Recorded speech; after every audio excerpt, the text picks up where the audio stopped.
ठरलं तर मग या मालिकेच्या 15 एप्रिलच्या भागामध्ये आता इकडे सायली आणि अर्जुन प्रतिमासोबत बोलत आहेत.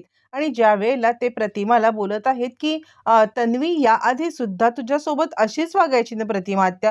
प्रतिमा सांगते हो, सुरुवातीला जेव्हा मी आले ना त्यावेळेला तर मला काही आठवत नव्हतं. म्हणजे ठीक आहे, त्यावेळेला ती जर का म्हटली की आई तुला काही आठवत नाहीये तर ठीक होतं, पण त्यानंतर मला सगळं आठवायला लागलं. माझी गोळ्या वगैरे चालू होत्या आणि त्यानंतर सुद्धा ती मुद्दाम असं काहीतरी करायची, की ज्याच्यामुळे मला आता असं वाटायचं, की मला काहीच आठवत नाहीये.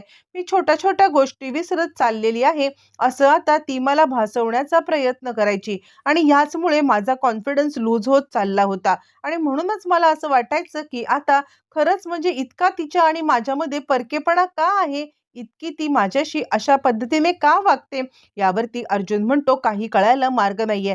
तुझी औषधं बदलणं, तुझी ट्रीटमेंट बदलणं, तुला बरं न होऊ देण्यासाठी प्रयत्न करणं, तुला सतत जाणवत राहणं, की आता हे सगळं तुला आठवत नाहीये, हे सगळं तन्वी करायची.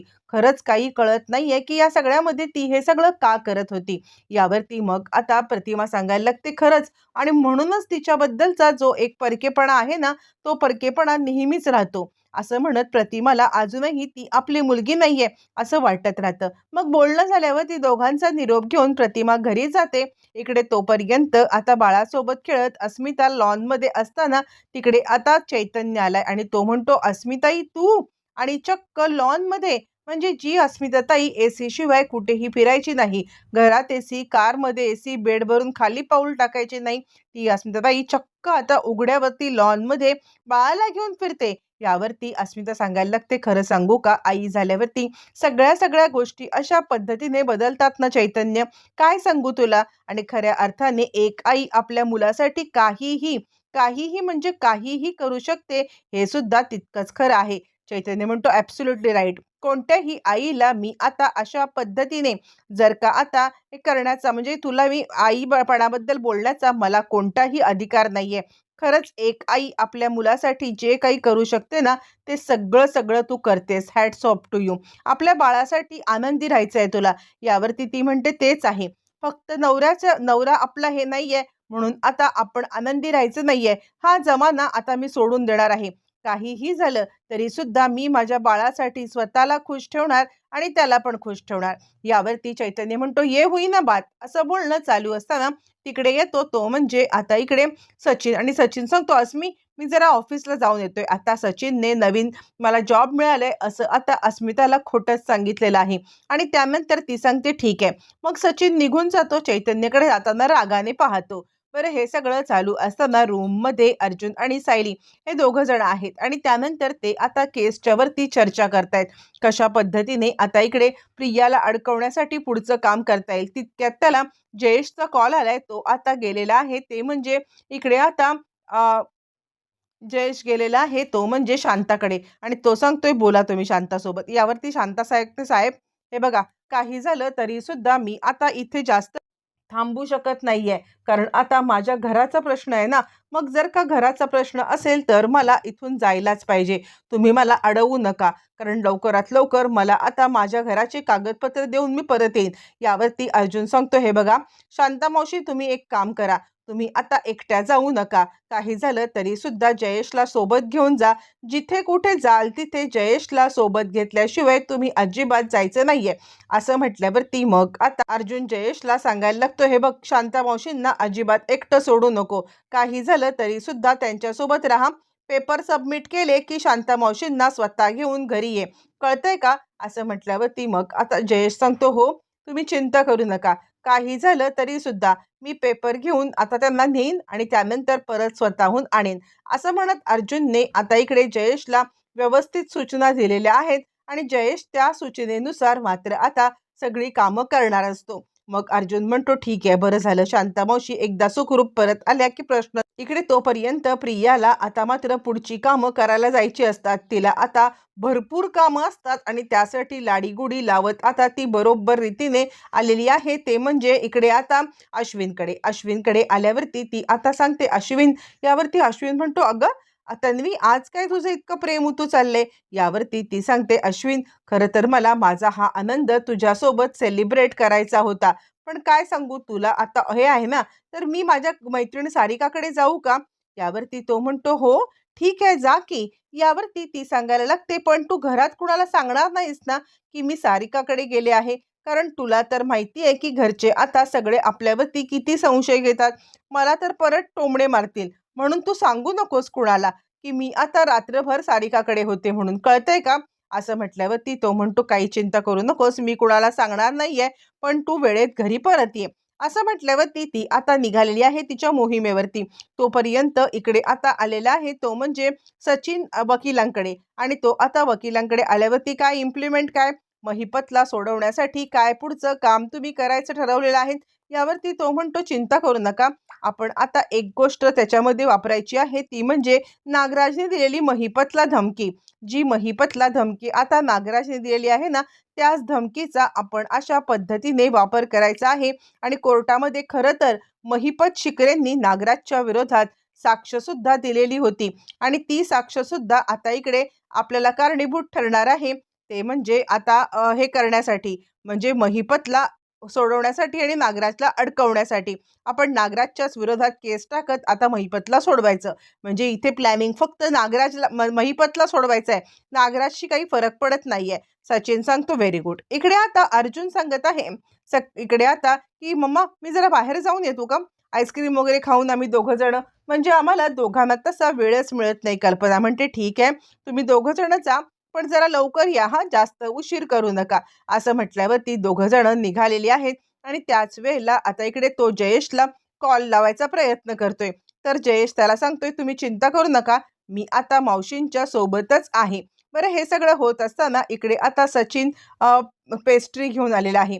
सचिन ज्या वेळेला पेस्ट्री घेऊन आलेला आहे आणि त्याच वेळेला आता इकडे तो सांगतोय, "हे बघ, माझा पगार कमी असला ना अस्मी, तरीसुद्धा मी या सगळ्यामध्ये तुझ्यासाठी पेस्ट्री घेऊन आलेलो आहे आणि आपल्या बाळासाठी सुद्धा. आपल्या बाळाला या सगळ्यामध्ये वाटलं पाहिजे, की बाबाचा पगार कमी आहे, तरीसुद्धा बाबा आपल्यासाठी खूप काही करतोय. हे आता आपल्या बाळाला वाटलं पाहिजे ना, म्हणून हा सगळं मी आणलेलं आहे." असं तो म्हणायला लागतो. यावरती अस्मिता सांगायला लागते, "सचिन, अरे कोणत्या कंपनीत तुला जॉब लागलाय?" यावरती सचिन आता सांगायला लागतो, "अगं अस्मी, ते कंपनीचं नाव अजून ठरायचंय." यावरती ती म्हणते, "काय? तुझा पगार किती? ते पण अजून ठरायचंय." अस्मिताला संशय आलाय आणि तो म्हणतो, "काय गं, तू इतकी का माझी चौकशी करत आहेस?" यावरती अस्मिता सांगायला लागते, "नाही, अरे बेसिक आहे ना. म्हणजे कोणतीही बायको आपल्या नवऱ्याला नोकरी लागल्यावरती जे प्रश्न विचारेल, तेच तर प्रश्न मी तुला विचारती आहे." सचिन मात्र आता विचार करतो, "नाही, हिला माझ्या जाळ्यामध्ये असं काही अडकवून ठेवायचं आहे ना, की जेणेकरून ही जाळ्यामधून अजिबात सुटली नाही पाहिजे." असा सचिन विचार करत आहे. बरं हे सगळं चालू असताना तोपर्यंत मग आता अर्जुन आणि सायली हे दोघं जण डेटवरती आले. छानपैकी आईस्क्रीम खातायत आणि अर्जुन सायली हे आता इतक्या दिवसानंतर, बऱ्याच दिवसानंतर अर्जुन आणि सायली हे दोघं जण एकत्र आल्या कारणाने मात्र आता त्यांच्यामध्ये नोकझोक चालले. दोघं जण एकमेकांशी गप्पा मारतायत.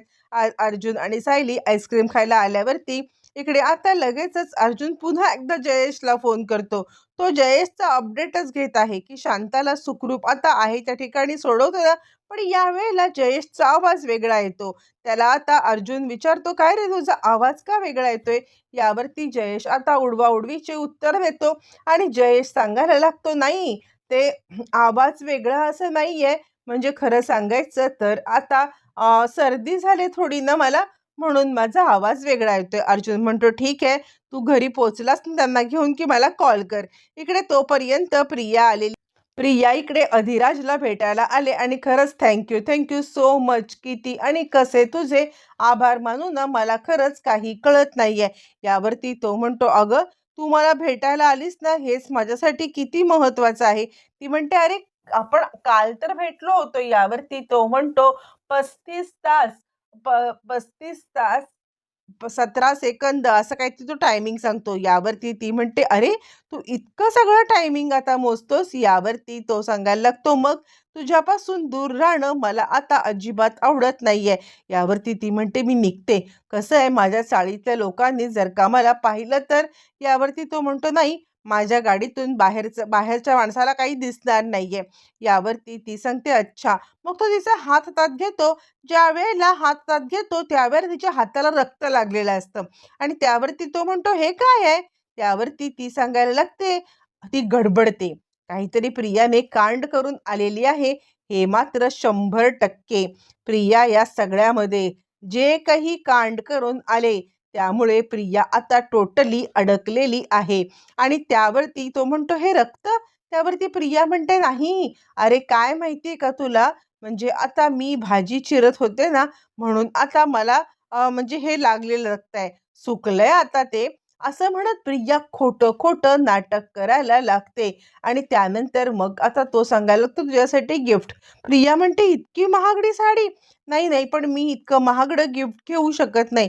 तो म्हणतो, असं काय करतेस अगं, जे माझं आहे ते सगळं तुझंच आहे ना, ठेव बरं हे. असं म्हणत तो तिचा हात घेतो, किस करतो आणि हे सगळं डॅश कॅम मध्ये आता मात्र रेकॉर्ड झालेलं आहे. इकडे आता सायली मुद्दामच अर्जुनला चिडवत आहे आणि ती त्याला आईस्क्रीम देत नाहीये म्हणून चिडून अर्जुन आता फुगून बसलाय आणि तो सायलीकडे रागारागाने पाहतोय. आणि ठीक आहे, तुला जर का मला आईस्क्रीम द्यायचं नाहीये, नको. आणि त्यानंतर मग आता इकडे अर्जुन रागावून बसलाय. सायली आपल्याला आईस्क्रीम देत नाहीये म्हणून अर्जुनने मात्र आता खूपच रागावून बसलाय. आणि त्यानंतर मग आता इकडे सायली म्हणते, हे घ्या आईस्क्रीम. सायली मुद्दाम नाकाला आईस्क्रीम लावते.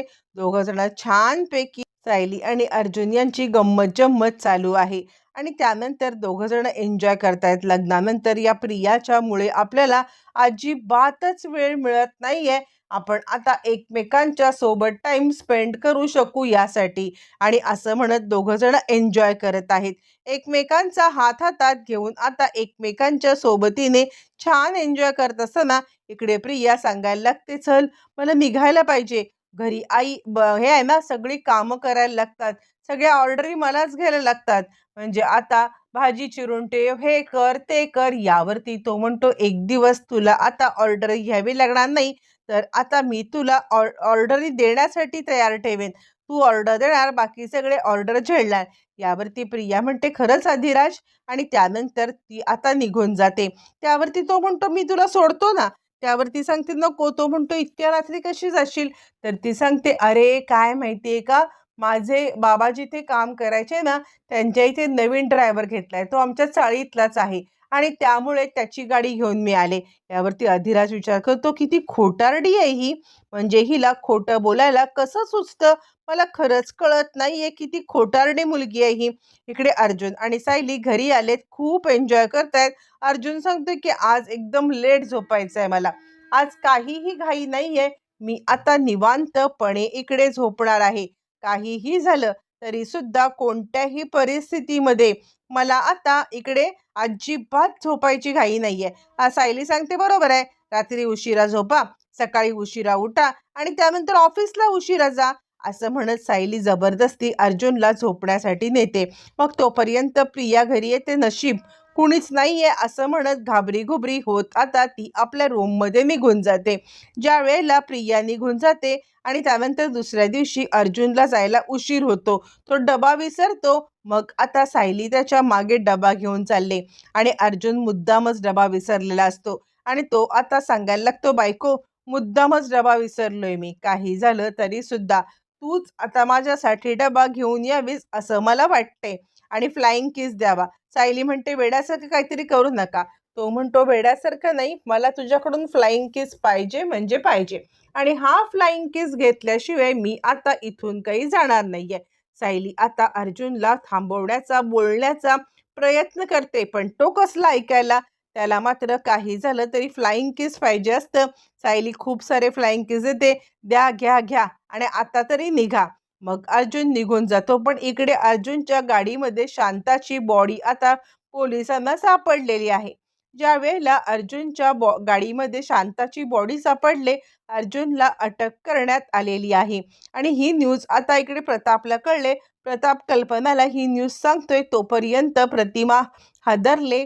प्रतिमा सुद्धा आलेली आहे आणि सायली सुद्धा खाली आले. प्रतिमा सांगते, अगं काय ग हे सगळं, म्हणजे मला कळतच नाहीये, अर्जुनला अटक झाले. सायली, सायली काय आहे? सायली निश्चितपणे तिकडे आता काहीच बोलत नाहीये.